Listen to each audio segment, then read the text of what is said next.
জলপাইগুড়িতে মানবিক ভাতার দাবিতে পথে নামলেন বিশেষভাবে সক্ষম ব্যক্তিরা। রাজ্য ও কেন্দ্র উভয় সরকারের বাজেটকে অমানবিক আখ্যা দিয়ে মঙ্গলবার বিক্ষোভ কর্মসূচি পালন করল পশ্চিমবঙ্গ রাজ্য প্রতিবন্ধী সম্মেলনী। সংগঠনে জলপাইগুড়ি জেলা কমিটির উদ্যোগে এদিন প্রথমে শহর জুড়ে একটি প্রতিবাদ মিছিল বের হয়। পরে সেই মিছিল পৌঁছয় জেলা শাসকের দপ্তরের সামনে, যেখানে দীর্ঘক্ষণ অবস্থান বিক্ষোভে সামিল হন বিশেষভাবে সক্ষম ব্যক্তিরা। তাদের মূল দাবি, অবিলম্বে মানবিক ভাতা বাড়িয়ে মাসিক 5,000 টাকা করা হোক। বিক্ষোভকারীদের অভিযোগ, বর্তমানে বাজার দরের সঙ্গে সরকারি ভাতার কোনো মিল নেই। ক্রমবর্ধমান মহার্ঘতার এই সময়ে বর্তমান ভাতার টাকায় ন্যূনতম জীবন ধারণও সম্ভব নয়। তাই দ্রুত ভাতা বৃদ্ধির সিদ্ধান্ত না নিলে আগামী দিনে বৃহত্তর আন্দোলনের হুঁশিয়ারিও দেন তারা।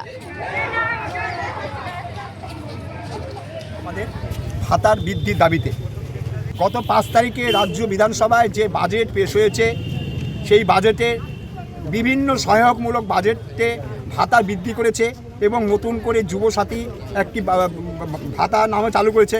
আমরা যুবদের কোনো ভাতার বিরুদ্ধে নেই, কিন্তু আমরা মানবিক ভাতা যারা অক্ষম, চলাফেরা করতে পারি না, বিগত 10 বছর ধরে 1,000 টাকা, এই অমানবিক সিদ্ধান্তের বিরুদ্ধে আমরা সোচ্চার হয়েছি রাজ্য জুড়ে। আজকে অমানবিক সরকারের কাছে একটু মানবিকতা চাই।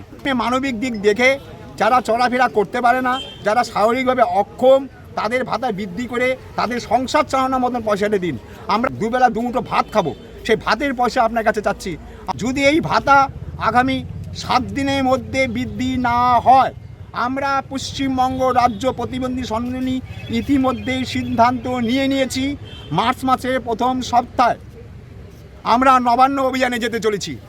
তাতে আমাদের আরেক পা খোড়া হয়ে গেলে হয়ে যাবে, আরেক হাত চলে গেলে চলে যাবে, কিন্তু তবুও আমাদের দাবি থেকে আমরা এক পাও নড়ব না।